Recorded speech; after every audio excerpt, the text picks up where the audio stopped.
And welcome back to the Delaware Boys Dynasty Football Podcast. Ryan, say what's up to the people. What's up, ladies and gentlemen? It's been about, Steve, like a month since we've done one of these rookie profiles. Let's get to it, baby. We're back at it again. Brian Thomas Jr. You see it in the title? We finally got back to it. I think this guy, at least for me and Steven, just to kick things off, he's like a wide receiver 6 right now. But he can also waver between 4 and 6 at any given time. Nah, my 4 is locked. True. So 5 and 7. 5 and 6, yeah. But yeah, I mean, that's not to knock him at all. It's a pretty deep receiver class in this year. Something I can get excited about as a receivers guy. And he's still pretty solid. He's pretty good. Anyway, before we get started, I just want to say this. For anybody that does come in here tonight and we watch this video with me and Ryan, I just want to know. I saw this thing, and Jake Paul and Mike Tyson are going to fight in July. Old news, by the way. I know it is old, and I just never had a chance to discuss it. Anyway, Mike Tyson. If this fight is not staged in any aspect, Ryan does not believe that Mike Tyson would tear this kid from limb to limb. Have you? I don't know if you've seen how big Mike Tyson is. Mike Tyson is a big motherfucker. I don't think that Mike Tyson can't knock him out. I just think if Jake Paul escapes the first round, it's Mike Tyson's old now. He is old. That's all I'm saying. But let's not get too far from the point. I just want to say that. If anybody has any input on the Mike Tyson fight, please let me know. Brian Thomas Jr.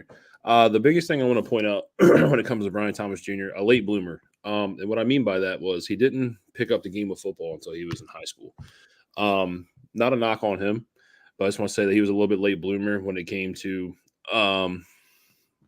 learning his craft, I guess you could say, for the game. But what a hell of a 2023. What a hell of a 2023, guys. Let's go over the analytics here. We know the explosive athlete that he is, 6'3", 209, 4.33, 40 time faster than Malik Nabers. Hell of an athlete. I just want to say that. I want to point that out before this gets started. 1.5 second 10-yard splits, 38.5-inch vertical for a 6'3" guy. That's fucking impressive. 10-foot 6-inch broad jump. And like I said, increases production every year. We went from over 200 plus yards to 3 touchdowns to the year after. It was 361 and 5 to now we're at 68 catches, 1,177 yards and 17 touchdowns, which happened to lead all of the FBS. Yeah. So Brian is the one I look at the most. But let's just not just like go over the whole combine stats. 4.3 is great, but the number that stands out to me for a receiver is the 10-yard split. He ran a 1.5 split. I think you take anything under in a 1.54 split for receiver-wise. 1.51 was faster than Devon Achane and Jahmyr Gibbs last year. So to have that burst off the line of scrimmage to beat the DBs is big coming into the league. And when I saw that, I had kind of glazed over it until about a week ago.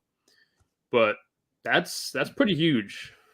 Not something to just look at and write off. But if you're coming out faster than Gibbs and Achane, that's a problem. Yeah, he's pretty athletic. My wide receiver 6, Ryan's wide receiver 6, again, anytime can float between wide receiver 5, wide receiver 6, between Xavier Worthy and him. I'm pretty locked in on Troy Franklin at wide receiver 4. It's going to take a lot to change my mind when it comes to Troy Franklin, Ryan as well. My NFL comp, I'm going to throw it out there, Martavius Bryant. You just keep throwing comps out that like just make me want to be away from the receiver. But like I said, this is why I hate comps. Like for anybody that remembers Martavius Bryant before the off the field issues, dog. I mean, I don't want to get too far from Brian Thomas here, but as far as Martavius Bryant goes, are we talking like, I mean, think about it. He was still playing alongside AB. I mean, you saw Juju have success alongside AB.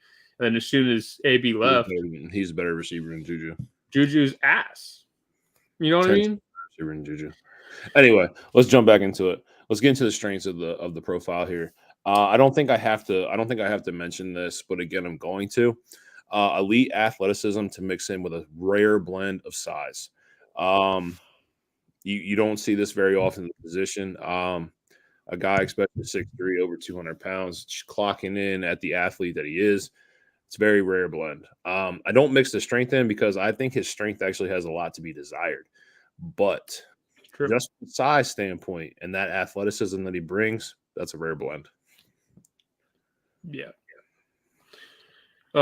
Biggest strength for me, I think we kind of touched on it earlier, the 17 touchdowns, led the whole FBS in touchdowns. Just the red zone ability, the ability to high point and box out defenders. We have a clip for that later. Is pretty impressive, to be honest with you, especially considering, you kind of look at some guys that had late blooms like this guy. He didn't really break out till this year. You kind of look at it as a bad thing, but the guy goes out there, he plays with a lot of confidence, plays with a lot of swagger. And I get that it's not something that, doesn't jump out. It kind of sounds kind of dumb, but I think it does make a really big difference at the wide receiver position, to be out there and play with the confidence and swagger that he has. Dude's a baller. Yeah, I 100% agree. Another thing that I like to bring up, he's not stiff. Most bigger receivers, when their routes are run, they're very stiff in the way they come in and out of their breaks. Not the case here. Very fluid hip movement, very solid and very clean and out of breaks. Knows how to sit down when he comes back for the curl routes and for the comeback routes, things like that. Very crisp for a big guy. Very fluid footwork, things that we love to see from big receivers. If he can develop any kind of significant route tree, this dude's dangerous. I don't think his route tree is that bad. I mean, sure, it needs work, I won't lie, but especially with, I think his big problem with his route tree is probably the short routes more than anything else. But I mean, that's fixable. I mean, you think about it, most receivers can run these short, intermediate routes and it's catch on pretty fixable. quick. 100% but fixable. It's weird to see Brian Thomas struggle with. But it's weird. It's weird the way LSU uses him. If you notice, go routes. A lot of go routes. Yeah. Intermediate deep routes, out routes, things like that. It's not let's get the ball in this dude's hand, quick slant, let's break him off across the middle. You don't see that. You don't see a lot of screens. You don't see the way they were created with Malik Nabers. It's not the same here for Brian Thomas Jr. So again, when I say limited route tree, I'm just talking about the way LSU used him. He could run all these routes, and he could run them very crisply, and he could be very clean in and out of these routes. But again, it's the way LSU used it. It's the way that the film will break down for this guy. So what kind of receiver will he be in that aspect? But until I see those routes on a consistent basis, I'm gonna chalk that up as a question mark. Right. I think the big question with that is obviously you saw Nabers was the get it to him, let him put the ball in his hands, let him make a play. Right. And then you have Brian Thomas, who's kind of your deep ball guy. We already touched on that. But I mean, that kind of raises questions with him playing the role he did with LSU. Do you think he's capable of being a wide receiver 1 in the NFL offense, or do you think your profile is more of a wide receiver 2? Because right now it profiles as kind of needs to be a wide receiver 2 in my mind. I think he's a wide receiver 1 upside potential. Right. I think he needs time to develop, like I said, in a full all-around basis. I think if you can unlock, like we said, we talked about this guy's athletic ability, this guy's size, the traits that we've talked about so far, you unlock it all. Yeah. This dude could be unstoppable. Yeah. So I think he has wide receiver 1 potential. I think as he enters the league, he's a wide receiver 2. Right. As of right now, he's a 2. To start. But I mean, wide receiver 2 isn't really a knock anymore. I mean, you see it a lot more often nowadays. Wide receiver 2s can be very productive.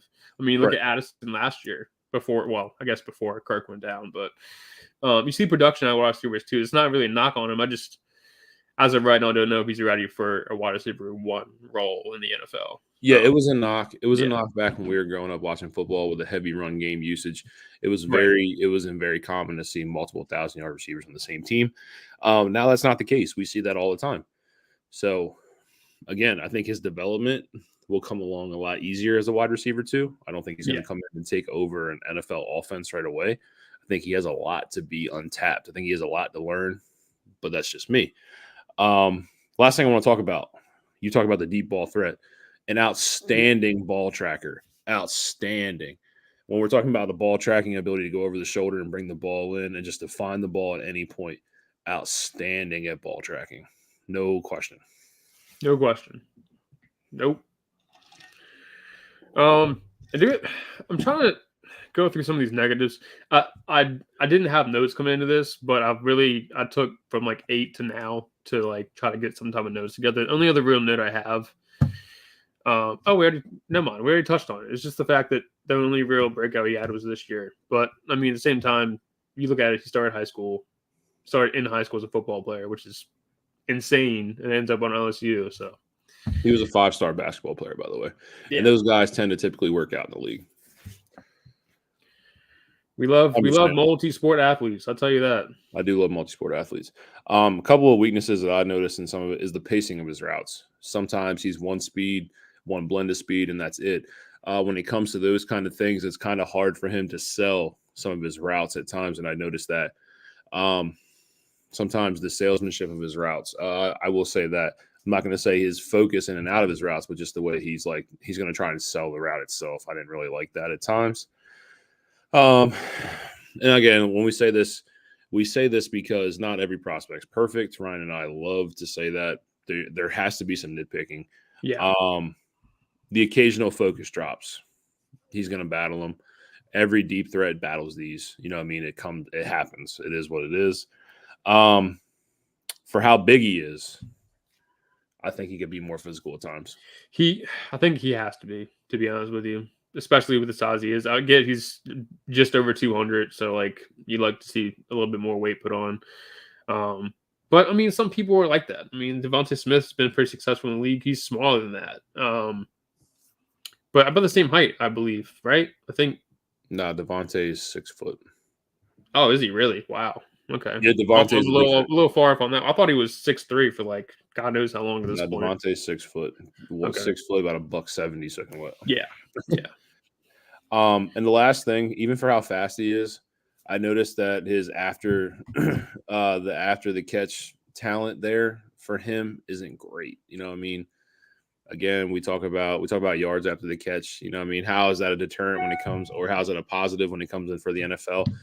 It's not something that's going to be a make or break for me. I just noticed that he could be better at it. Yeah. So, all this being said, before we get into tape, I'm seeing reports of him being pushed inside of the top 20 picks in the NFL draft. Is that warranted? I mean, there was an over-under on how many receivers go in the NFL draft in the first round. You know the top 3. Yeah. I love Troy Franklin more than most. Same with you. There's a possibility Troy Franklin slips outside of the top 32. Mm-hmm. But I do think speed is going to sell. I think Xavier Worthy is going to be a first-round pick. Xavier Worthy 100% will be. And I think Brian Thomas Jr. is a first-round pick. I don't know if it's going to be top 20. Top 20 is really – this is a deep draft, man. Top 20 – top 20's – it's a deep draft. Kind of pushing it for me. But, I mean, who's to say? All it takes is one NFL team to believe in him to go inside that top 20. Yeah, Plus, I've had him kind of projected as like a late first, early second. It's kind of where I'm going to say no. I'm going to say no, not a top 20 pick, but I am going to say a first-round pick. Yeah. I think speed always sells in the draft. Yeah, absolutely. Always. So let's go ahead. Let's share some of these tapes here. Some of the plays that Ryan and I found. Just a couple of things here. So as we notice this, just a nice little body control here. Again, it's an underthrown ball to the right hash. He's going to box out the DB from Ole Miss, and he's just going to make a play on the ball. It's quick. Don't blink, boys. It's very quick. It's very quick. You're just going to see it. So he body positions here. You'll see him head turned, locates the ball, and again, he's got the inside leverage on the DB. He's just going to make a nice play here. 2 feet in bounds, and we have a touchdown. It's a foot and a half, but sure. Okay, buddy. Won't cut it on a Sunday, I'll tell you that. But still, nonetheless, you love to see it.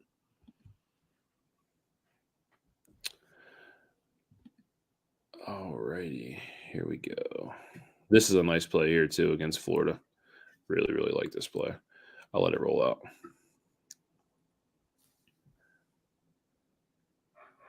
He's so tiny. No, that's a grown man play right here. That's Absolutely. a tiny little thing. But like I said, that's what we were just talking about. Just like burn the DB, make a play on the ball in the red zone. You're golden. I think that's all LSU really expects. I just want to point out the fact that was a bad thrown ball, underthrown ball. Another readjustment. Another great readjustment. Again, he's going to play the ball. He comes back to the ball. It's a beautiful adjustment. People are going to tell you that's a great throw and catch, and it's not. That's a bad throw. That is a underthrown ball. Yeah, anytime you see a receiver have to come back and catch a ball over the DB, you should just assume it's probably not a great throw. Right, and that's typically Jaden you want to Daniels. put it where the corner can't get it, and if it's there, then you're really making your receiver play for that ball.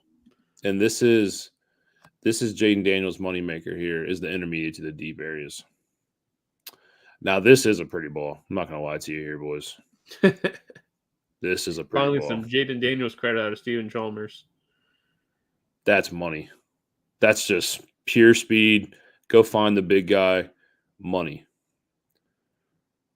Pure little rollout to the right side of the field. Pure money. Pure money. Yep. Last play I want to show you guys here. This just shows you like how crafty he is at the line of scrimmage for not having a whole lot of time to develop this, in my opinion. So there's a little arrow to follow here. I really like this clip because the guy, as we're breaking it down, you're going to notice how he manipulates the DB here. This is actually one of those plays where I don't think his speed gets the best of him at this time. So I'm gonna go ahead and run this. He's on the outside on the right side of the field. X wide receiver, 1-on-1 on the island here. Nice shimmy. Shimmy in. Shimmy's beautiful. Yeah. Yes, shimmy in, gets the DB on his feet, gets the inside leverage. And as you notice, we have space. Yep. He's got the safety trailing. And this is another pretty ball by Jaden. And there we go. Right on the shoulder for Jaden Daniels, though. And we're off to the races. That's the last one that I wanted to share with you guys. I really thought that was important because, like I said, I think the tools are there for everything to click. Right. And that's one of those plays where I think the speed, he didn't outplay the speed. You know, he did everything he was supposed to do, got the inside leverage on the DB, saw the safety over the top, splits at the back to the outside hashes, and he wins the route and he wins the catch. And now we're looking at a gain of 45 yards. We're in the red zone and we're operating. Yep. Pretty play here. Other than that, that's pretty much it for my breakdown of Brian Thomas Jr. We got the breakdown, but this is something I've kind of wanted to do in a few of these, just not to cut you off or anything. But as far as landing spot goes, I think back end of the draft, I think for me, he would pair well with the Steelers. They have George Pickens. He could play alongside George and be good. Chiefs, obviously, alongside Rasheed would be solid. And then the Bills alongside Stephon Diggs, kind of where he can sit in that 2 role, learn what he needs to learn in the first few years. Well, probably a year or two, realistically, and then have him step into the 1 role and see if he can ride out. That's kind of where I'm at with it. Those 3 teams, probably the best landing spots for Brian Thomas Jr. Anybody else you want to throw out there? Yeah, I have him mocked to 2 AFC North teams, one not being the Steelers. The Ravens, I don't think it's the most ideal landing spot, but I do think the Ravens are looking to obviously replace depth with Odell not being re-signed, being cut, Rashad Bateman on the verge of not being on the roster. Young up-and-coming stud, Zay Flowers. We love some Zay Flowers over here. But another, wide receiver to add to Lamar Jackson. Obviously, This is the most passing attempts that we've had Lamar Jackson throw in his whole NFL career. So the uptick of passing attempts does look good for the Ravens offense. And I don't think T. Higgins is going to be a Bengal to go into the year. I think Brian Thomas Jr. is a hell of a replacement if he finds a way to land in Cincinnati. Well, Cincinnati's got the 16 spot, so that would be inside top 20. It would, and that's the only one. That would be a surprise to me. and that's the only one where I can actually see it because Right. I think there's a real way that he is the fourth receiver off the board. I really do. That's the only one. But that's the only team I see in that range that really makes sense. That could. Yeah. So. But yeah, I mean, I guess that about wraps it up now. To anybody that came in today, as always, we appreciate you so much. You guys are why we do it. Anybody that shows up, super grateful for. Thank you for allowing us to preach to you guys every week, week in, week out. And yeah, we'll catch y'all next time. Yeah. Ryan, anything that we have going on this weekend? Are we doing anything this weekend? I'm trying to think about any plans this weekend. I don't think I do. So, I mean, other than Easter Sunday, I'm probably doing something then. But Saturday, tomorrow Saturday, I should be. Yeah. If you want to do something tomorrow, we'll figure it out. But we have a live slate coming in. It is my long weekend off, so we plan on busting out some more content here. Other than that, we're going to keep you guys updated. We appreciate everybody that came out and consistently comes out for us. Thank you guys very much. And on that note, we are out.